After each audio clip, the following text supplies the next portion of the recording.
Today we're rating AI-generated Magic the Gathering cards. So get your fuel of Nissa ready, because let's see if chaos ensues early in the morning. We got the Briarblade Invocation for a blue-white 2 generic. It's a 2/1 human cleric. What are they running from? If it's neither day nor night, it becomes day as Briarblade Invocation enters the battlefield. Oh, I see. If it's not night, it's really weird. There's some world in Magic the Gathering where it's not day or night at the same time. Maybe it's the evening. All right, each permanent you control leaves the battlefield.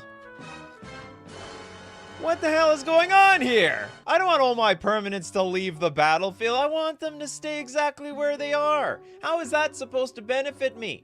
It's not like if the Briarblade Invocation leaves the battlefield. Also, sorry, when it's gonna leave the battlefield too. None of this matters. It's basically enter the battlefield, it becomes day, I lose everything. Which puts every one of my opponents ahead of the game. Well, we're starting off with the heavy hitters here. The AI is self-sabotaging itself for no reason. Yeah, this is not Pillow Fort. This is just self-destruction on a whole new level. Anyway, is it legal? It is very... Each permanent you control leaves the battlefield. There was no ETB, to be honest. Where do they go? Well, they leave the battlefield. They just go to Yeah, actually, that's a good question. Each permanent, they just leaves the battlefield, what, to the graveyard, to your hand, to the exile zone. Could go anywhere. Maybe it goes to the command zone for all we know. Imagine you manage to play this on your opponent's side. Absolutely.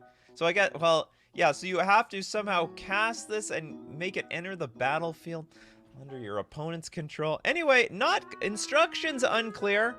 Gonna have to say no on the Briarblade Invocation. Not to mention, I would never want to play this card. So, and even if you did play it on your opponent's side of the board, they're gonna kick you out of their house. They're not gonna invite you again. You can Invocation away. Okay, we got Night Now. So we just had a card that turned things today. This one says Night Now. We have a red 5/5 human soldier. That already is pretty pushed. It's got partner. Whenever a commander you control deals combat damage to a player, create that many 1/1 black Thrall creature tokens. You're going to make 5 Thralls off of this. Whenever a creature dies, return that card to the battlefield under your control. Unbelievably busted!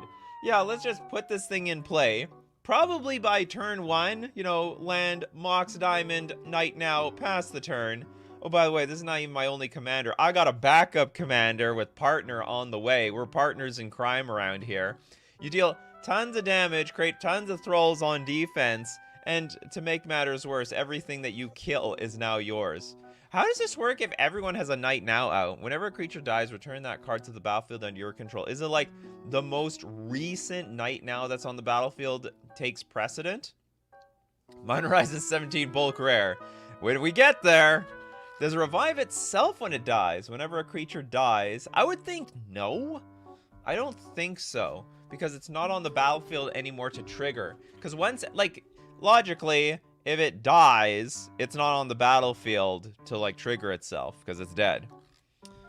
Night Now. Is there a day later? Not while the Night Now is around. Night Now, night forever. I think the oldest gets priority. Alright, so it's like, in the Night Now mirror... you don't even want to play your Night Now. You want to have your Night Now later. It's better to have a later Night Now than to have it now. You get it? Now do you get it? You like my jokes, everyone? Look, I do my own stunts. It is a triggered ability, not a replacement effect. If it's not on the battlefield, the trigger will not happen. Excellent. That's how I would see it. I don't see how it revives itself. That's impossible. Welcome, bread. All right. Okay, this is a legal card, but this is broken as hell. I could see Magic the Gathering getting to this point, but we're not there yet. Maybe in another 40 years when they get really bored. When 1-mana cards are enormous. Ah, another siege. Okay, so what do we even have here? It is the Time Tree Port for 3 mana. It's a siege with 6 defender. When Time Tree Port enters the battlefield, learn. Sacrifice 3 foods, return Time Tree Port from your graveyard to your hand so it can come back. And then it's got, if you defeat the battle, If you win the Battle of Time Treeport, then you get a 4/4 flyer, flying elder dragon named Precise, a printing Mamp. With flying trample, whenever you gain life, put a +1/+1 counter on Precise. A printing Mamp. That's exactly what it is. A printing Mamp. I thought we were printing a map, but no, it's a Mamp. Yeah, well, it's a huge jumbled mess. It is actually 100% legal. There's actually nothing wrong with this card whatsoever. You pay it for 3, you can sacrifice, what is it, 3 food? It's 3 food, bring it back to your hand. It's doable. It's doable. It doesn't even look good, even in the slightest degree. Yeah, this is gonna go great in my printing Mamp tribal deck. Okay, moving on. We got Expansion to Dust. It is a blue 3 generic enchantment. Each player chooses a card name. This just goes down another... This is in that category of, like, look at it, do this, do that, stare at it, look. Choose a card name. Excellent. Each player. I choose Black Lotus. Do I get anything? No. But you chose it, and that's the important part. The important part is you exercised your right to choose. I need like another sound effect for something that's like as bad as just regular cardboard. I don't even you know what? It's called Expansion to Dust because this is going to be dust. It's not even worth the space in a bulk bin. You might as well just shred it up and use it as some sort of kitty litter confetti. The AI needs to make cards that go with those cards, like whenever you choose a card. Oh yeah, so like if you choose a card, if you can look at a card, it will trigger. Choose this. In fact, you may choose it over and over again if other cards let you do that. We got a blank card. It's like a blank check. Fill in the name. Maybe even fill in the... This is... What the hell? Okay, it's a 4-mana leg creature. Many legs. It's 3/4. That's it. So it's the card with no name. Alright, so good luck finding this with Demonic Consultation because you can't. Good luck disrupting this with Meddling Mage because it didn't even have an ability to disrupt. No, you can actually play this card. So it has Meddling Mage Protection. Meddling Mage, when it enters the battlefield, you choose a card name and that card cannot be played. You cannot choose this card name because it has no name. It is the card with no name. Maybe it's Voldemort. Can't be named, that's right. What else? There's other card. It doesn't get hit by, what's it called? Declaration of Naught? Gets around Declaration of Naught? Is this part of Exodia? Yeah, the legs. The legs of Exodia. We just need the 4 more pieces. And together it will win the game on the spot. Can you use any copy of Thea card? I don't know. Pithing Needle. It gets around Pithing Needle. Not that this had an activated ability to get around Pithing Needle in the first place. Alright, it's doable. It's very doable. In fact, it even plays around some cards. If your opponent is playing a deck completely based around blinking Meddling Mage and making a million copies of Meddling Mage. Imagine making enough copies of Meddling Mage as there are cards in Magic the Gathering. You just name every single card with it. There would be nothing for you to play, except the card with no name. We got another Siege. Let's drag it into focus. Ghost Lit Doctor. It is... Whenever you... Okay, so it has 4 Defender. Whenever you cast a Spirit or Arcane spell, put a +1/+1 counter on target creature. And then, if you defeat it, it is a land. Tap, add a green for each card in your hand. That's broken! Although you do have to work to get this thing online. Or also just tap a green. So for example, if you're empty-handed, if you're hellbent, still adds mana. Still do something. Nothing wrong with that. I actually think this is sort of fair. We need battles like this. If you put this battle on the... Oh no, it's only 2 mana, so it's pretty aggressive. I can't tell how good or bad this is. Most of the battles sort of suck. It's just a lot of work to attack and kill, and then when you do, was it worth it? And like by the time you kill it, like, I don't know, maybe this thing will add 3 mana. It's probably fine. Is it really that broken? There is less convoluted ramp, right? Hey. There might be a deck. You got to be careful. There might be a deck. All right, we're going to give it a pass. We'll give it the passy. And move on to Oko's Triumph. Remember, Oko's a shapeshifter of some sort, isn't he? He's like a trickster. Okay, we have a red 2 generic sorcery. Add red. And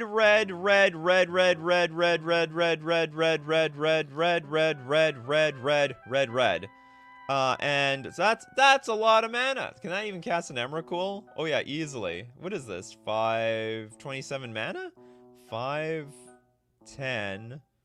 Oh, no, it's 22 mana. Oko's Triumph deals 5 damage to target creature or planeswalker if that permanent is a mountain. How often are my... Oh yeah, sometimes some creatures are mountains, especially if a Blood Moon is out. So if that permanent is a mountain, draw 3 cards, then discard 3 cards at random. Unbelievable. But here's the funny part about all this. You need a target. If you have no target, if there's no creature or planeswalker, you can't cast this card. This is ritual nailed onto a removal spell. Can we print this for my mono red, pretty please? Well, you go ask wizards, and maybe they'll see you in 40 years. Balance with the current power creep. It's targeting a Dryad while Blood Moon is out. Oh yeah, that's funny. No, but I don't... The creature is not a mountain, right? The creature is never a mountain. Oh, you're talking... Oh, not Dryad Elysian Groves. You're talking about Dryad Arbor. Yeah, got a hidden animated mountain for big time power. What if it deals 19 damage to yourself? Oh, you're talking about like mana burn? No, there's no mana burn anymore. They got rid of that rule like 14 years ago. Well, that deal 5 damage to our creature or player. In response, you could like sack your creature, kill your own creature, then you get nothing. And it has this clause, if the permanent's a mountain, if you somehow dealt 5 damage to a mountain, it's a very silly thing to do. You draw 3 cards, then discard 3 cards at random. So you get that little extra random bonus attached to it if you really need it. Busted. Absolutely busted. I mean, it's really not much to say here. It's like, it's a pretty good rate for removal. 3 mana, deal 5 damage to something, and basically have something half to close to infinite mana. You'll definitely play out your entire hand. You could play like a One Ring, a Karn the Great Created, play like the biggest thing you could possibly play in your sideboard, and still have mana left over. Alright, so we move on to Among Sea-Doo. Is this some sort of weird take on Among Us or something? I have to say twice. Among Sea-Doo. It's a red 2/2 human wizard. Whenever you cast an untapped creature spell, create a 2/2 white knight creature token with vigilance. Whenever you cast an untapped creature spell, which is going to be 100... Oh no, I guess... What the hell is an untapped creature spell? US Super Soldier says, very sus card, I agree. Everything we cast is untapped. Like, cards only come into play tapped sometimes. Like, they're not tapped, like, on the stack. So whenever we cast an untapped creature spell, we create a 2/2 white knight creature token with vigilance. Like the invasion of their back, the nighttime letter forever ready down to our first Discord. I guess this is okay. Like... Wait, what is the clarification text? It is not vigilant. Any amount of damage it deals to a creature is enough to destroy it. Holy crap! Okay, well, that has nothing to do with the first paragraph. It's like they're just sneaking in a last ability there in the end. All right, maybe I take it back. So the whole thing is useless. Any amount of damage it deals to a creature is enough to... So it basically has Death Touch.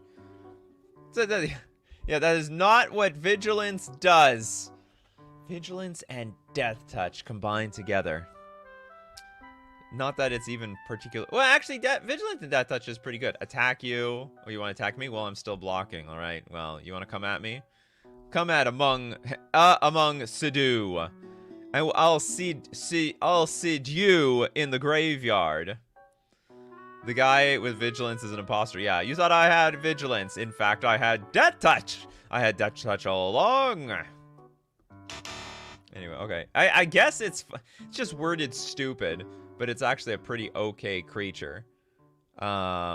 Actually, I don't know. It's 2 mana for a 2/2 that makes 2/2 white knights with, like, Death Touch. That could be too strong. Yeah, so cast a creature, get a 2/2 with Vigilance, Seem Knight. No, not Vigilance. Death Touch. Clarification in that rules text. The rules text get clarified. Okay, we got Buy and Lessons. It is a green 2 generic sorcery. Cast this spell only during combat. Hold on, wait a minute. Sorcery, cast this spell only during combat? How is that possible? This is an oxymoron. Okay, destroy target artifact or enchantment, draw a card. That seems okay. 3 mana, destroy enchantment artifact, draw a card at the same time. Like, why haven't even they made this? But it's impossible to cast.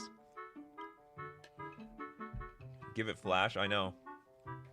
So how do we give this flash? We tick up to Fairy Time Raveler, because like then I can play sorceries at instant speed. Leyline of Anticipation would work. What else? It'd be great if it went with a sorcery. But there's so much work. Yeah, it needs Leyline of Anticipation. Vidalcan Orrery. Yeah, Vidalcan Orrery. Quicken it. We can play Quicken. Yeah, this card hurt itself in the confusion.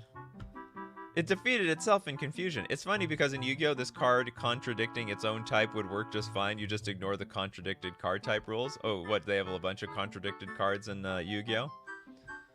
Nah, too much work. It's not that strong to be honest. I mean, that is true. It could have been just... If they just get rid of cast this spell only during combat, it still probably wouldn't even see all that much play. Anyway, doable? Very bad card, though. Very bad. Too much work. But that's the lesson. That's the lesson that you have to learn. Okay, next up, we got... Alive. Sounds like the name of a movie. Okay, we have a 1 mana artifact. Tap, add triple colorless. Spend this mana, only cast creature spells. Oh yeah, that's right. Let's just make a super soul ring. What if we had Mishra's Workshop and Soul Ring, and we combine it together? Now we feel alive. It danger! It absolutely a danger. This would help all the artifact decks. The affinity decks are going crazy over this card. Yeah, hello Eldrazi. The Eldrazi have entered the chat. I heard we can cast creature spells for triple colorless off of 1 mana. Yeah, this is the most obscene mana ramp. You know, it's funny. They did balance it a little bit. Like, you can't spend this mana on anything. You can't spend on random artifacts. It's like only creature spells. Only creature spells. This honestly looks like one of those old cards that cost like... Yeah, it's an old time card. And it's reserved list. The only thing that doesn't look very reserved list is the art. They didn't have any art that looked like this back in the day. Definitely not. But you know what? And it's balanced. All we need is our buy and lessons. And then we'll teach this alive a lesson itself. Why does it cost 1? Yeah, it's already busted enough already. Why are we even spending any mana on this? It should just be all free. Technically, italicized text has no rules bearing. Reminder text just clarifies what it already did, but doesn't change it. So if it's wrong, it just doesn't change it anyway. Alright, thank you very much for letting us know, J-Hogue. That means those tokens earlier actually have vigilance, not death touch. I guess the name actually kind of fits the effect. It brings things alive, I guess. Yeah, you're going to cast creatures. Get them creatures out. 2 of these will cast the new Modern Horizons 3 Emrakul with its Madness ability. Absolutely. We just need a discard outlet. Specifically casting the creature spells, not using their abilities. That's true, yeah. So it's like Mishra's Workshop for creatures. That's basically what this card is, right? This is probably designed in Mishra's Workshop. Urza had a bunch of boring inventions. Mishra knew how to push the power level. Somehow he's not around anymore. Actually, I don't know what happened to Mishra. I guess Urza's not around either. It's like if Soul Ring was a reserve list card. Yeah. It wasn't a reserve. I think it used to be a reserve list card. They took it off the reserve list. It's totally a reserve list card. It really should have been rare. They just didn't understand how broken that card was even at the time. Actually, incorrect reminder text makes a card not vulnerable to... Huh? Okay, anyway, it's doable, but it danger. So, because of danger... Well, good question to the commander players. Would you want this card in the game? I have a feeling like people would want to play it. I mean, like, everything is playable. You have like almost everything except the Moxen. And like everyone has access to this card. Everybody. It's not like, you know, Mox Jet, which can only go in the decks with a commander identity of black. So this card can go everywhere. Everyone can use this card. Ramp out your turn 2, I don't know, Phyrexian Metamorph or something. Sounds terrible. Tutorable by oh yeah, you could get with Urza Saga. That's so true. Reserveless has Dwarven Pony. Everyone would play this if it was legal. Everyone already plays cards like Soul Ring. Like, why? What does it matter? You people want your Soul Ring, right? Well, then you should want Alive. You'll feel alive with Alive. It's funny, like, no, this is terrible. I bet if Soul Ring was printed today and it didn't exist, you guys would be all hating it. But you got a taste of that. You got a little bit of a taste of that power. You can't get your taste off of that thing. I'm sure the same thing would be with Alive. But I guess you had enough power. In many decks, it's just another Mox Lotus, so it's pretty pushed. Absolutely. Okay. The reserve list logic is the most random thing ever. Yeah, I know. Wait, hey, look. Some of those cards, they looked busted at the time. They just didn't age nearly as well. We got the Champion of the Hypert. This looks like some sort of video game. B-list video game. It's a 2/2 human soldier. Champion of the Hypert is all other permanents. I don't even know what this card does, but it sounds broken. It's all other... So what? I have the ability of everything? So if there's like... This is interesting! So if you got like Vidalcan Orrery, I can play all my stuff at instant speed. If you've got a mountain, I can tap this thing for red mana. If you've got Jeweled Lotus, I can sacrifice this thing for 3 mana. It does that. Well, it doesn't do everything. It does everything on the battlefield. Anything that you can do, I can do better. That's basically what the Champion of the Hypert is. It went to hyper nuts. This is a rules nightmare, even worse than Humility. Oh yeah, what if Humility is on the battlefield as well? That would be Judge. Okay, look. There's a Humility on the there is a Champion of the Hypert, a Humility. And what if does the Humility turn into a 1/1? I would like to think that the Humility takes precedent over everything, because this just enters the battlefield as a 1/1 and would never get its abilities. No mana cost, so need to cheat. Oh yeah, that's true. Let's clap back to playing Aether Vial on turn 1 and then just tapping it and putting it directly into play. Also, you can cascade this thing into play. Yeah, so also Emrakul if it's on the battlefield. Yep, that's correct. But when an opponent destroys another permanent of yours, it destroys your champion as well. Clearly, no. Why would it do that? So if it's just all other permanents. Oh, I see. It doesn't copy. It is all other permanents. So what? If one thing is destroyed, then this thing gets destroyed? Soul was bound to the mountain, and the mountain was destroyed, so the champion was destroyed. It is also not legendary, so you have... Oh my god, yeah, you can have a million of these things on the battlefield. Dies immediately if there's a saga on the battlefield? Oh, true. No, actually not true. Why would it die? Because it has less lore counters. Oh no, but it has... No, you're right, actually. So, if there's a saga on the... No, but then if it's all permanents, then it will have that many chapters of the sagas, and it needs to have that many... It needs to have equal or more lore counters as the lore counters on the card, and Champion of the Hypert would have at least like three chapters on it. This card is actually just nothing. It contradicts itself. I would say no. How would this work with bounce lands? Well, I think when it enters the battlefield, it is just that thing. It has no ETB. Maybe it's all other perms that are currently... Oh yeah, it's absolutely everything that is on the battlefield, 100%. But I will agree, let's say you get a lore counter on Champion of the Hypert from a saga, and then the saga leaves the battlefield. Now the champion is no longer the saga, but it has a lore counter on it, then you have to sacrifice it. it would eventually die. Would it die immediately to a Saga rule? I don't see how it would do that.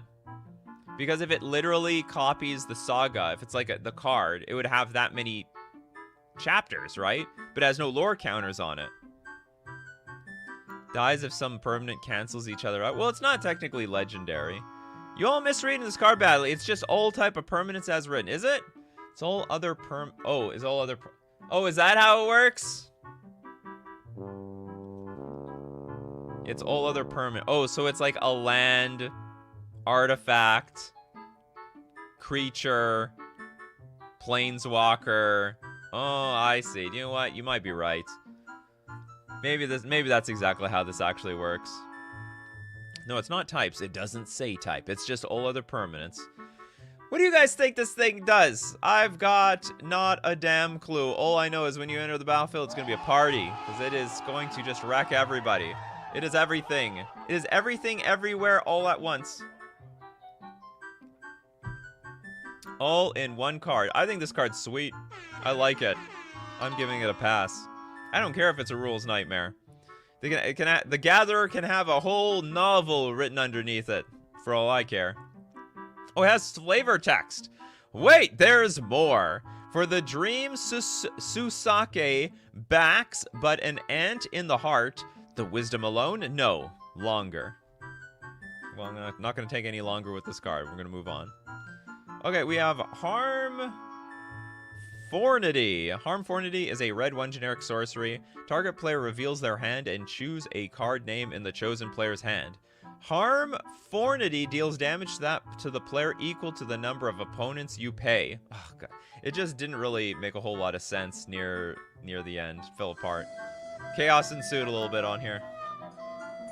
At first it looked like a real card, and then chaos ensued. Fortify, not... Oh, it is... Oh, sorry. It's Harm Fortify. Harm Fortify. You're right. I didn't read that correctly. It looks like a T to me.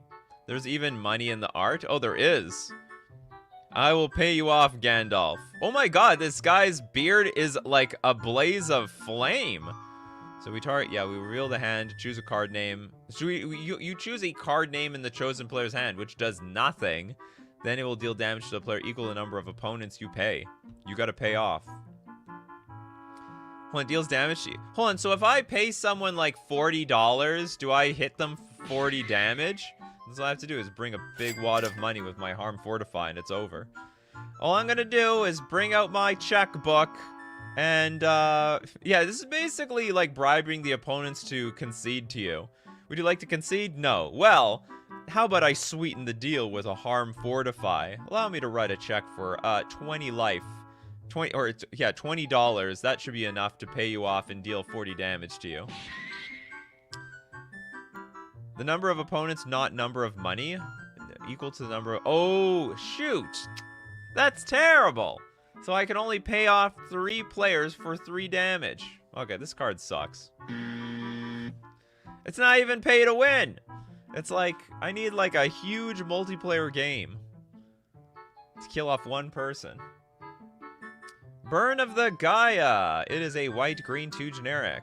It's a saga with 2 chapters, and they are the same thing. Change the base power and toughness of any number of target players. It was almost good. Now, in AI world, this is totally legal.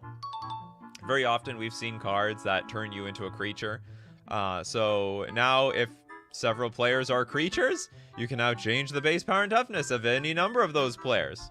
So the lore is getting a little deeper here on in the AI generated gameplay. If I change your toughness to 0, do you lose? Probably. Make sure you have more than 0 power or you're screwed. Change the... Hold on, do I just change it to anything? Change the base power and toughness of any number of target players. Oh, I thought we were like switching it. Yeah, this is just like a one-shot kill, effectively. Like, you basically... If a player is a creature, then they just die. Yeah, it's not exchange. It is change. I can change it to whatever I want. You have a toughness of 0. And so you better have an aura on you or something like that. an aura to give yourself +1/+1 to survive instant death. So anyway, this card actually is very strong. Doesn't work with current rules of Magic the Gathering, but in AI world, this is actually completely fair game. But it will probably... No, hold on. This has got to be still broken. Because it's just a 4-mana kill you card. That's all it is. Yeah, 4 mana, kill 2 players. Yeah, busted. Just gotta reread it enough times and it's broken. Alright, you heard the music. Which means we gotta thank our sponsor, FusionGamingOnline.com. You're looking for universes beyond Fallout. My friend, my commander friend is already buying the precons. Just wanna sling it out with some, I don't know, radioactive zombies.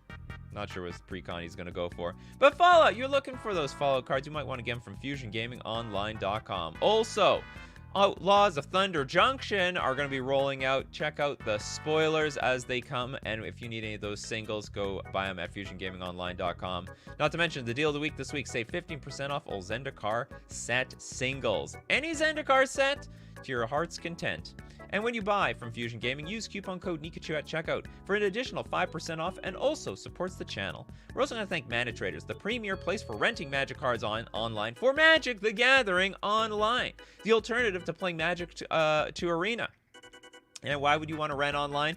Well, you don't have to pay for the cards. I mean, that's the main reason. You can play more decks. You can if they ban those cards, they don't ban your cards, they ban Mana Traders cards. And you could rent using my link to Mana Traders in the description below, or save 10% off your first 2 months using coupon code Nikachu_ZUE.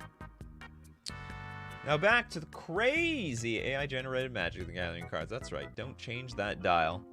The madness. Well, it hasn't just started, but it's continuing. Okay, we got Angel's Degadi. It is a green for generic 3/3 elf assassin with Bushido 1. I still don't know what Bushido really does. At the beginning of your upkeep, return a creature you control to its owner's hand. You win the game. Oh, God! That's a danger. You just win the game. Okay, so how much time do you have to wait? Oh, I guess you can't return itself, so you need 2 creatures on the battlefield. It's interesting. Actually, this card can, like, backfire, because I don't think you'll win the game. Oh, no, maybe you do. So at the beginning of your upkeep, this will trigger. I'm just curious, can I return this card to my hand and still win the game? Or is it like an effect of, like, if this is the only creature in play and I return it back to my hand, it will do nothing because it's not on the battlefield anymore to win the game? Yeah, I know. That's the main question I have for myself, because it could like backfire. You need Angel's Degadi plus a second creature on the battlefield, and if you kill the second creature, maybe that undermines the whole ability, because you still have to return a creature back to your hand. It's not a May. You return ninjutsu for the win. It doesn't say another. Well, yeah, like, you could return it, but does it still qualify to win? It's not if you do, so you win the game if the trigger resolves, even if there is no creature. Got it. Okay, so, busted. Even first, imagine playing Commander. All right, turn 1, Soul Ring, Simian Spirit Guide, Elvish Spirit Guide, Mox Diamond, Angel's Degadi. Pass the turn. And then everyone's like, shoot. I just got, like, this turn 1 play. I got this turn 1 play. This turn 1 play. Okay, my turn. Trigger. Angel's Degadi goes back to my hand. I win the game. Huh? Was that a fun game, everyone? I had a good time. For example, Maze's End returns itself and the win the game trigger still happens. Oh, good call, Sam. Good call.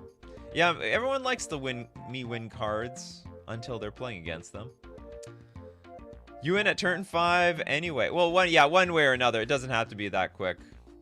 If it didn't have Bushido, it would be fair. If only it didn't have that Bushido. That Bushido is just making it pushed. Push it over the edge. The Angel's Degadi's edge. Moving on. That was broken. We're seeing a lot of busted cards today.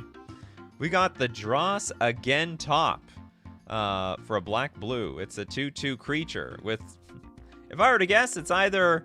Actually, it's hard to describe its creature type. It could be a zombie. It could be a tree folk. It could be a skeleton. It's got some, like, Ren and 6 vibes going on here. Whenever you cast a white spell, put a +1/+1 counter on Dross Again top. Remove a +1/+1 counter from Dross again top. Put 2 +1/+1 counters on target creature. It goes infinite! It literally just goes infinite. You just need one card.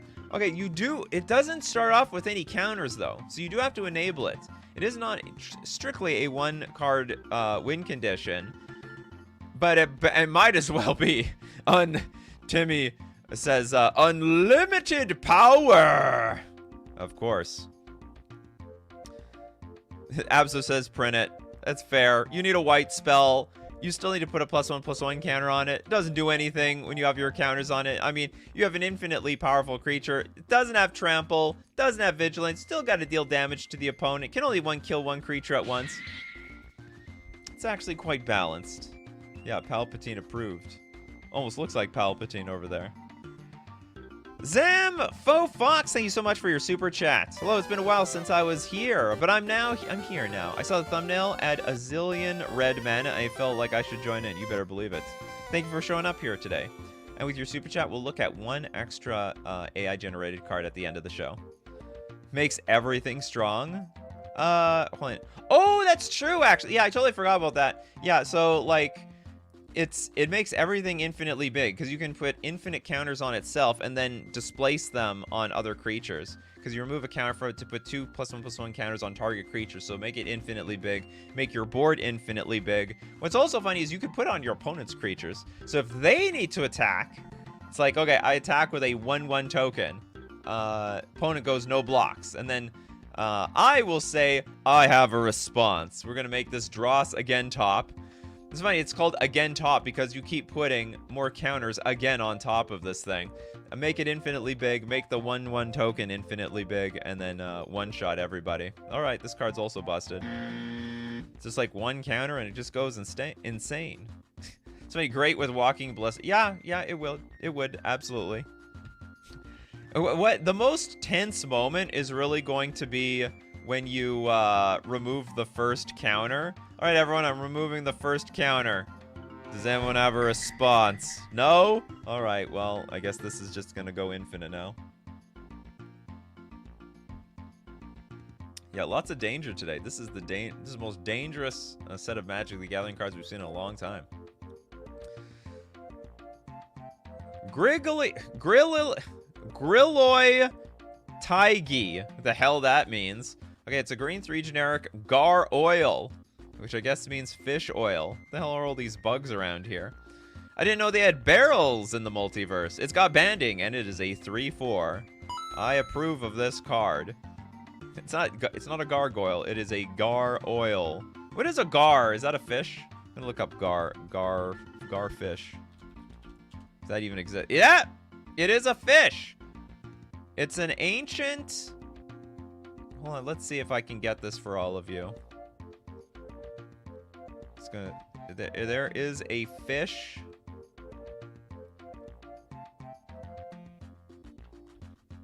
Is this gonna pop up? Yep. So it is some sort of fish around here. We're getting the oil from this thing. Look at that big catch. An excellent catch of the day. Alligator gar. I thought it was just a random word. So it's like it's actual gar oil. Yeah, it says fish oil on the oil. I know it says that. I just was curious if gar was an actual fish or not. I love how I managed to turn a Nikachu stream into an ecology lesson. The gar oil. Oh yeah, you submitted this card. Yeah, Will Weaver submitted the card. Yeah, fish flying on the art. Oh, are these fish? I thought they're like, you know what? I think you're right. Yeah, these are fish. Actually, the whole thing takes place underwater. This isn't a stream. This whole thing is an ocean. The rising tide of the ocean seas. This is global warming in 2200. Year 2200. Everything's underwater, even the forests. But the streams are still flowing by then. Okay, it's doable. No one's gonna say it ain't. It's 100% doable. Okay, we got the Wing Skill. It is a white 1 generic aura. Enchant creature. You control enchanted creature. When Wing Skill is put into a graveyard from the battlefield, return Wing Skill to its owner's hand. Oh, that's insane. This is very, very strong. This is actually insanely strong. So for 2 mana, we just swipe creatures, and when it's put into the graveyard from the battlefield, return it back to its hand. Oh, man. This is like a card that's obviously insanely strong, but I don't even know if it's actually super dangerous. Like, would this be that bad in Commander? Okay, I take your creature. You could, like, opt to not destroy it, and that's it. Oh, yeah, it's common. It's a Pauper staple immediately. Oh, God. Pauper players. They're like, can we ban this card already? This card's terrible. It's destroying the format. Everyone has to play white for the goddamn wing skill. Yeah, what if we had Mind Control and Rancor all developed into one card, one love child? And it's funny. These are on opposite sides of the color pie. We have white in the middle, green and blue on the side, Rancor and Mind Control. Counterspell that banished instead hits it.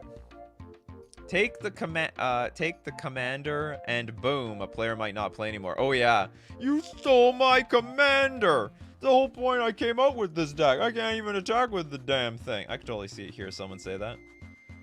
Might be pronounced with the C silent. Wingzil. Can we copy this enchantment? Yeah, you could. Go for it. Although the copies aren't going to come back to hand. Grachan says slightly power crept. Yeah, control magic. Just slightly. Just a little slightly power crept. I think in some circumstances this would be fine. I think it's probably on the power level of Commander. It is probably not on the power level of like regular Magic the Gathering 1-on-1. This card would be insane. Every deck would play white for this stupid card. It'd be one of the strongest sideboard cards of all time. You could exile from the graveyard while the return trigger was on the stack. Yeah, you could. The fleshes could be reached if you could pull that off. Cheapest creature stealing aura is mana value 3 currently. And yeah, not in white. Also, it like steals very small creatures for 3 mana. I think you're talking about Threads of Disloyalty. Moving on, we got Seldarar F. Pelkick. It is a 1/9. Ouch. Human Sordair. It's a human Sordair. I would say ouch too. Is this... I guess it looks big, but it doesn't pack that much of a pouch. It's literally just 1 damage. Take your ouchies. Take your ouchies, everybody. Should be a white 1 generic. Oh yeah, we can't even cast this card. It's 0 mana. Complete 0. I wonder what the toughness is on this office worker. It's probably a 0/1 accountant of some sort. Okay. It's a pass. This is from those Hero War ads, probably. I don't even know if it's good with either route. You put a 1/9 in play. Like, I don't even... honestly, 1/9 for 0 mana probably wouldn't even see play in Magic, honestly. Like, it's so much work to get this thing in play, and then what? It attacks for nothing. It's great on defense, but it's not that... it still dies to everything. Except Lightning Bolt, I guess. If he can take a giant punch, it probably has 9 toughness. I think that the creature is this one. Oh no, maybe it's this guy. Maybe this is the 1/9. Because he's the one getting the ouch. It's like, oh, Seldarar F. Pelkick. Yeah, he's the... this guy over here is the one getting the ouch. Didn't think about that. A butt fight card. Oh yeah, you gotta play that in your those creatures that attack with their toughness. And then all of a sudden, boom! Thought I was attacking for 1. No, I'm attacking for 9.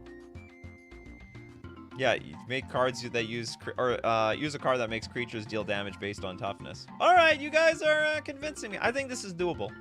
I don't think it's broken at all. It's a build-around card. You'll be happy to build around it. The Diregraph Turtle. Hey, usually oh yeah, okay, it's a Diregraph Turtle, but the creature is the Goblin Warrior that's riding it. How fast is that turtle? Let's be serious. That thing's moving probably at like sorcery speed, if you know what I mean. Okay, there's a green 3 generic. 2/2 Goblin Warrior with haste. Can't even have... that's such a contradiction in my opinion. It's got Battle Cry. Whenever this creature attacks, each other attacking creature gets +1/+0 until end of turn. Diregraph Turtle can't block and can't be blocked. This is completely doable, even though I think it's complete flavor fail. Yeah, it's a hasty turtle. Watch out, hare. This is the tortoise that's looking to completely beat the hare in the next race. Also unblockable, so fast. Can't touch this. First you see me, now you don't. Make it red and ship it. I guess this is a goblin, then went to the green side. It's the green goblin. Commander Builder. I don't even... Would you build around this card? Is this any good? You're going to put this in your mono green commander deck? What use is a 5-mana 2/2 unblockable haste battlecry creature? Oh, I see. Because you want the battlecry. So when it attacks, all the other creatures get +1/+0 as well. Oh yeah, okay. You got that going for it. You can make a token deck, I guess. Would you die to commander damage? I don't see this thing killing with commander damage, that's for sure. But yeah, it's Spider-Man's nemesis. Imagine Spider-Man's nemesis stopped using the glider and started sitting on a very fast big tortoise. I've seen Lady Orca as a commander, vanilla legendary creature. Everything is possible. Well, anything is possible if you try hard enough for it. Doable. We got the Rampaging Flock. Rampaging Flock is a 6-mana 4/4 spirit with flash flying. When Rampaging Flock enters the battlefield, you scry 1. Then you draw a card. That's not bad. I like that. That's cash money right there. And you can play it at instant speed with flash. Okay. Whenever you discard a card, you may discard 2 cards. If you do, draw a card. Interesting! I think there's a lot of decks that would want to play something like this. So, Madness. If you have Graveyard Synergies, you can play this at flash speed. You definitely enter the battlefield, draw a card. And it's like a weird... In some ways, it's like... what is that land? The Bazaar of Baghdad on a creature. So you can discard 2 cards to draw a card, and you can keep doing that over and over again. Flashbacks to Chains of Mephistopheles. Now that's a commander. That's right. It's an awesome card. Wrong colors, though. Is it? Okay, flash. Green does that. Flying. Okay, you might have something going on there. Should not fly. Enters the battlefield. Scry 1, then draw a card.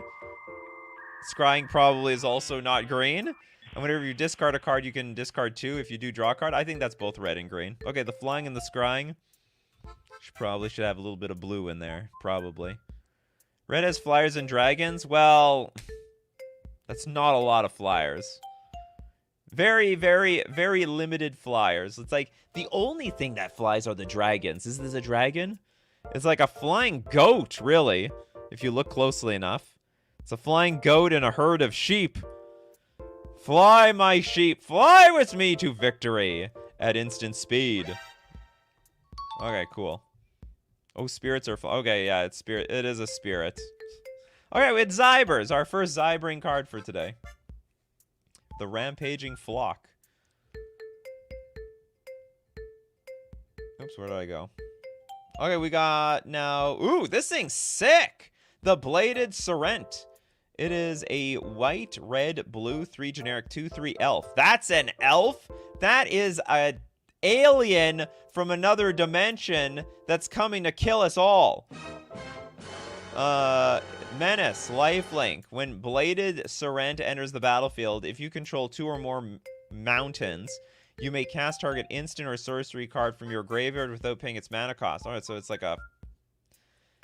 Why? I was like wondering, how hard is it to enable 2 mountains? Well, I guess you might have only 1, because it only requires like 1 mountain.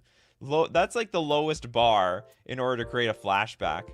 Okay, blue with 3 generic, tap. Bladed Sorrent deals 6 damage to our creature that was dealt damage this turn.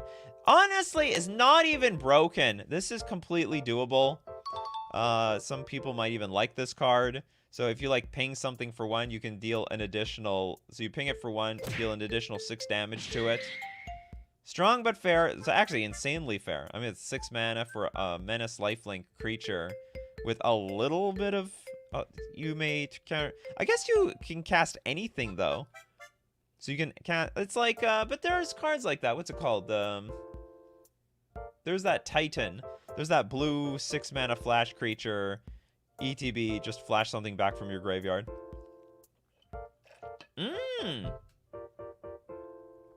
Pageman just recognized something. The card has lifelink. So when you activate its ability to deal 6 damage, you will gain 6 life with that ability. That's a lot of life. You reanimate this from your graveyard, then immediately use the reanimate spell again. Ooh, that's big-brained, old boy. That's big-brained. I cast Show and Tell. Ooh, be careful. That could that can backfire on you. Should exile at least goes infinite without exiling? So hold on. Oh, you're right. So like what? If you could cast a blinker and it blinks ETBs and you keep blinking it over and over again. But that, like, is that so bad? That's just another 2-card combo in the game. There's like millions of 2-card combos. Yeah, reuse flicker effects. I mean, come on, there's literally so many like blinking cards. Ephemerate this. Actually, I don't think ephemerate would work because you have to rebound it. You exile ephemerate after that, so you actually can't blink this card afterwards. Tyreek Smith sips coffee. Thank you so much for your super chat. We will look at another card at the end of the show. Oh yeah, Torrential Gear Call was what I was thinking of. Anyway, I think it's doable. I think if you have infinite blanks, that's fine. If there is something more broken that this thing can blink infinitely, maybe we have to ban it. But unless someone can bring that up. I have no idea what makes it ban worthy. Bolt goes from graveyard, resolves, go to yard, cast Bolt. Well, you can't do it over and over again. It's just when it enters the battlefield, if you control 2 or more mountains, you may cast our instant or sorcery card from your graveyard without paying its mana cost. So, like, you target it from the graveyard, you cast it, went on the stack. I think it looks at itself like a new Bolt when it goes back to the graveyard. Because it's like, it's a whole new card at that point.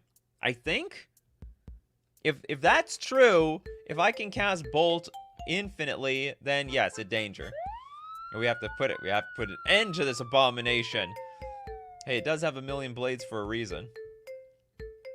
Thank you also very much, Steve Cooper.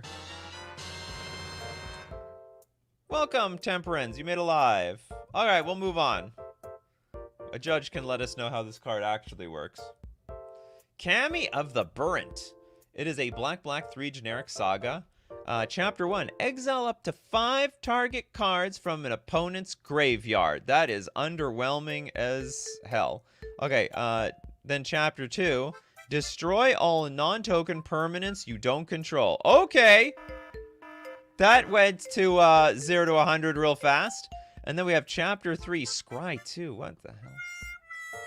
What a weird card. Chapter 1, I suck. Chapter 2, I'm amazing. Chapter 3, I suck again. Yeah, it starts off slow, gets really good, and then ends really slow. We need to scry too, just to finish off my opponents that already lost everything. I think the AI got the abilities a little mixed up. Exile up to 5 target cards from a grave. It's also, these are sort of backwards too. I mean, if anything, you want the Chapter 1 to be Chapter 3, Chapter 3 to be Chapter 1, so that after you've destroyed all their stuff, you can then exile it from the graveyard. Asymmetrical land destruction, ship it. Also, it's a turn slow. So it's definitely doable. I mean, we have cards like this already, but destroy all stuff that you don't control. And it's like delayed a turn. So you have a full... Does it have read ahead? It does not have read ahead, so it is completely fair. You have a whole turn to destroy this thing if you really need to. Read ahead would fix it, or it would make it broken. It wipes lands. Oh, God!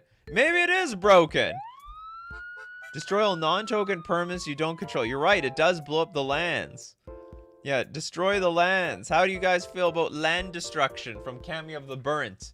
You have 2 choices. You destroy Kami of the Burnt, or you destroy the opponent. So you have only 2 options. Make your decision quick. You got one-sided Armageddon. Delayed Armageddon.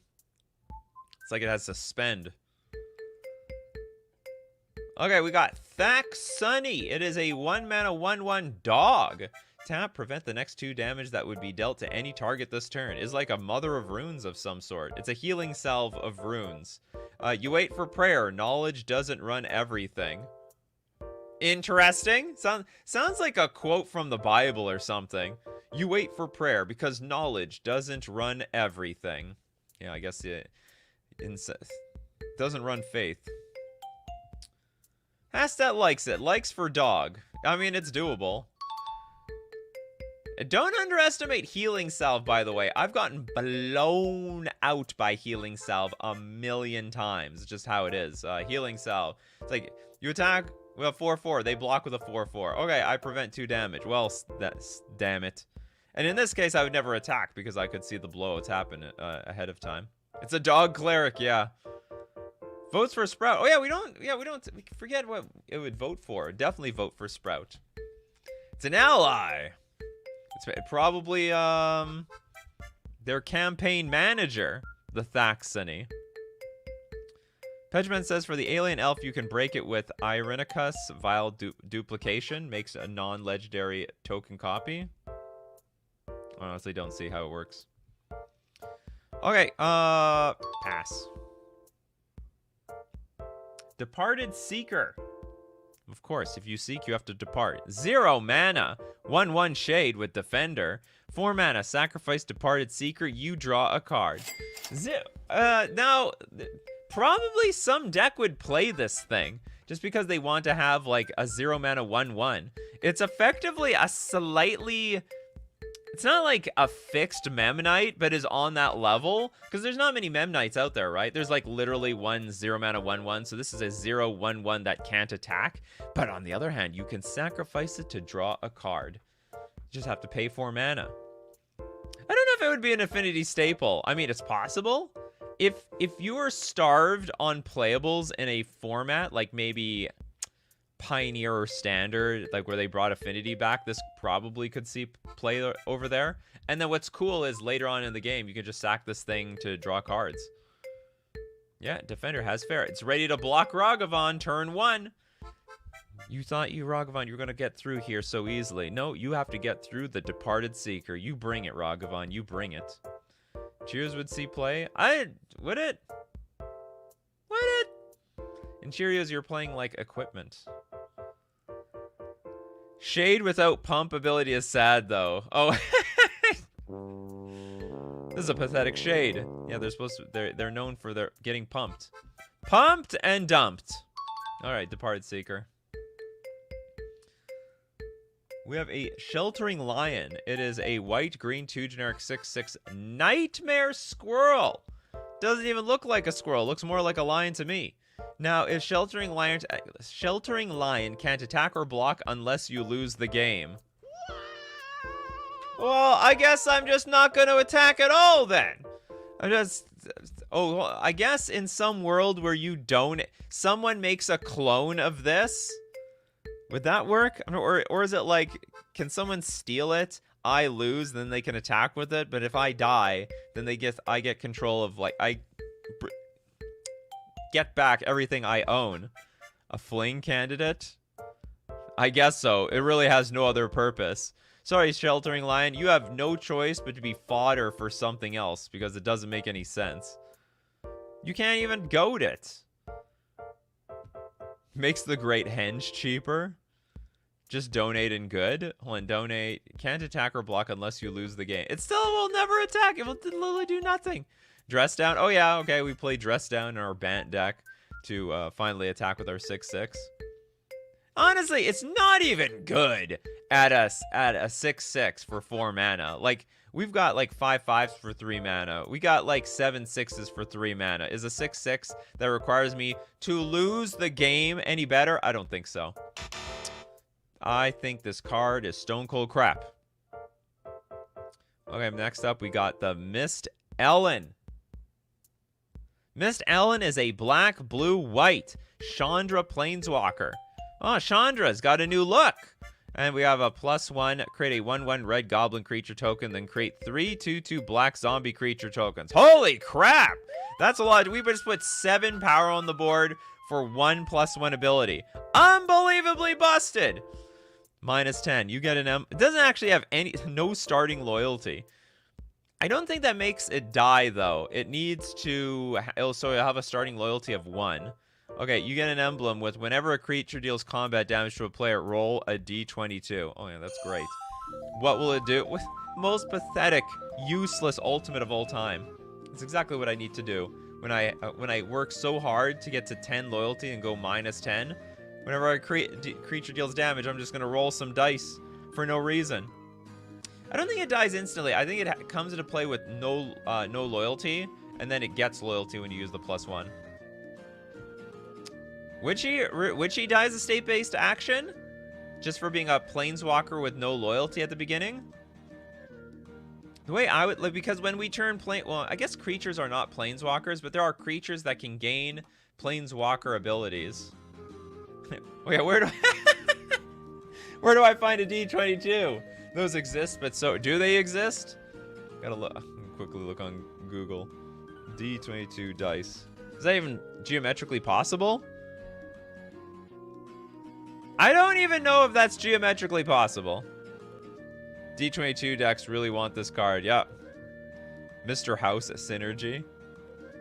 Only planeswalkers die at 0 loyalty. But it doesn't have 0 loyalty. It literally has no loyalty. It didn't even come into play with loyalty. Came into play with nothing.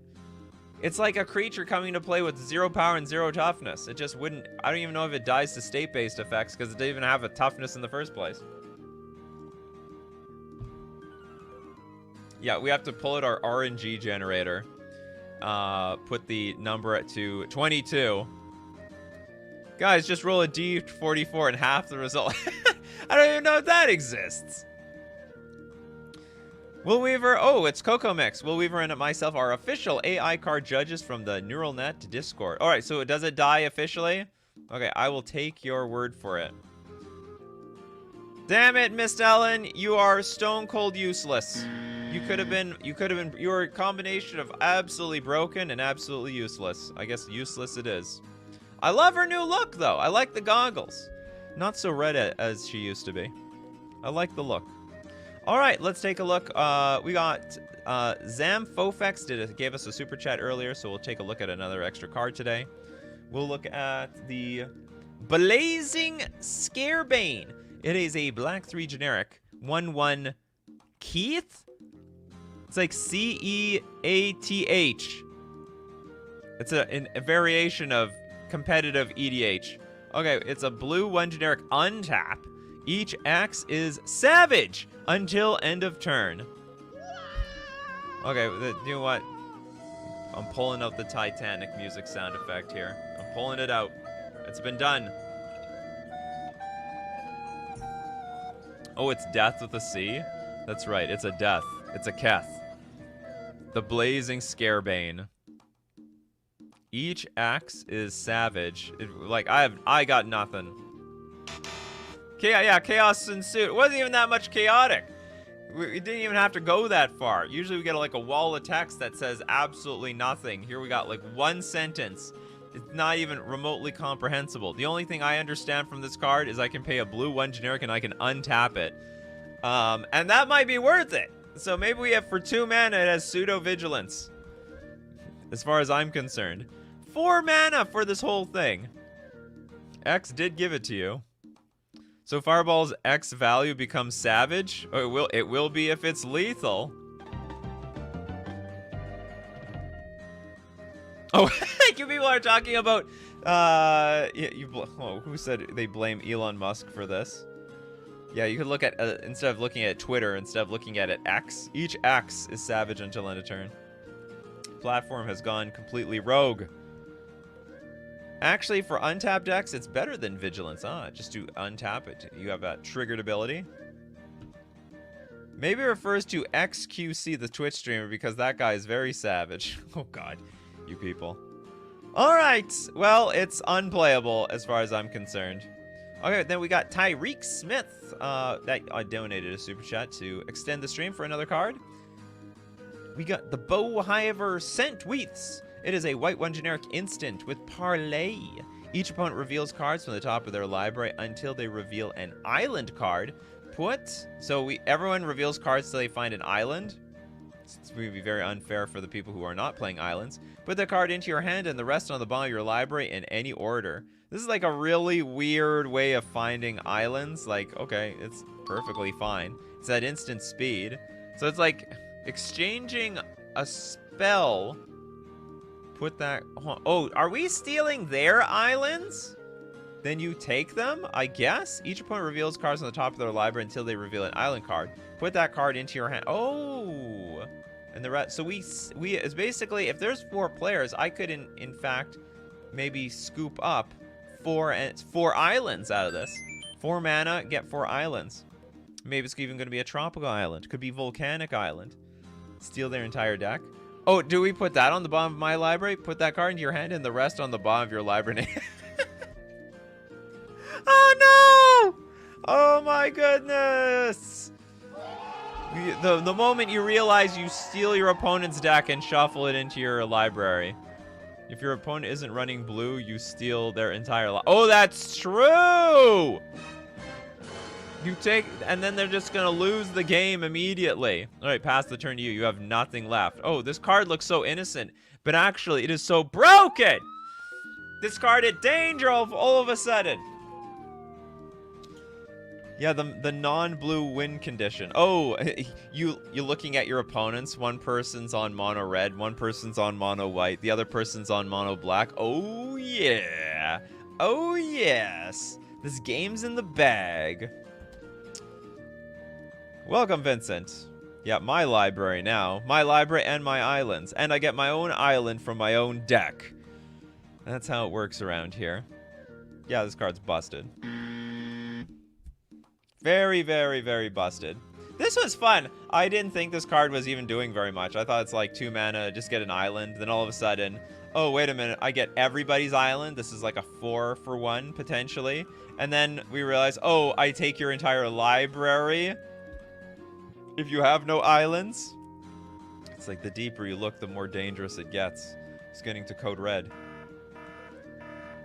Alright, next, thank you very much for the super chat, Steve Cooper, and for that, we'll take a look at another card. We'll look at the, Bulanu, the Thoughtwater Trespass. It is a land. When Bulanu, the Thoughtwater Trespass, enters the battlefield, destroy up to 1 target land. Okay, that's totally fine so far. No, actually, it's not. It's like Strip Mine. It's literally, it's a land that blows up another land. Oh. Lands you control have tap exile target card from a graveyard. Oh my god, they have exile synergy. And players can't cast spells from the control of their control. I don't know what that means, but that sounds dangerous. That sounds terrible. Yeah, it's Strip Mine, but you can blink it. And also, we can use this land. It doesn't add mana, but it probably doesn't need to. You be careful when you trespass through the Bulanu, the Thoughtwater. Players can't cast spells from the control of their control. Well, of course, they're only going to cast spells that they control. So basically, they're not allowed to cast any... Hold on, you can't cast anything either. So basically, what's going to come down to... It's going to be a land war. Whoever has more lands is victorious, because that's the only thing that you can play. You can't cast... Nobody can cast spells anymore. So it's just going to be like a complete land lock. This is Ultra Strip Mine. You need everyone with this in the metagame. Everyone's going to play Strip Mine, Wasteland, Dust Bowl, Ghost Quarter. You need the maximum amount of land destruction in order to deal with the stupid Bulanu card. Win by deck out? Probably not. I mean, like, if the game goes long enough, eventually somebody is going to get a, what's it called? Some sort of land destruction. Like, doesn't everyone have like a Wasteland or Strip Mine in their deck? What is a commander deck without the Strip Mine? You have to deal with some people's like individual land cards. Is this anti-Emrakul Mindslaver? I mean, it's technically anti-playing Magic. Remember what I said, Nikachu, about making a show about cards that get better or worse when you read them again? Previous card is a clear example. The problem is there's a lot of Magic cards you just already know are already good or bad. You have to see it for the first time to enjoy it. You could Field of Ruin this thing? Yeah, you could Field of Ruin. A lot of answers to this card. Well, I'm not going to say that it's even remotely good for the game. The card is completely busted on multiple fronts. So you have to completely build around it. It's so weird to play this card. You have to completely build your deck around it. Probably play it with... I guess you'd have to tutor this thing out a million times. Like, look, any land tutors, sacrifice tutors, like, crop rotation, for example. But, yeah, it is busted. Completely busted. What is the control of my control? The cards that you control, of course. You control the cards that you control. And that's it for today. Thank you very much for showing up today. We love our AI-generated Magic the Gathering cards. If you want to be part of the show, you got to be here at 11 o'clock a.m. Central Standard Time. Thanks, everyone, for supporting the show. Everyone who's a patron on Patreon, a member on YouTube, and those who super chat to be part of the show or help other people be part of the show. Thanks, everyone, for showing up today. People like Anna, Mario. We have Zix, Gillem, Corbink, we got Abso, Pedgeman, Erland, DM, Teamer, Larry La, Will Weaver, Erland, Steve Cooper, Lee Fisher, King Ginger was here all along, Mark Zilla, Dinglebag, Old Boy, Jess the Jaded, Sam Hansen, Benovsky, Mr. Deadhead, Coco Mix, Carlo the Jaded, Mark Zilla again. Got some doubles in there because you guys are the show. So as usual, my coffee crew, keep brewing up them coffees and we will keep brewing up the magic. Take care of yourselves and I will see you at the next cup.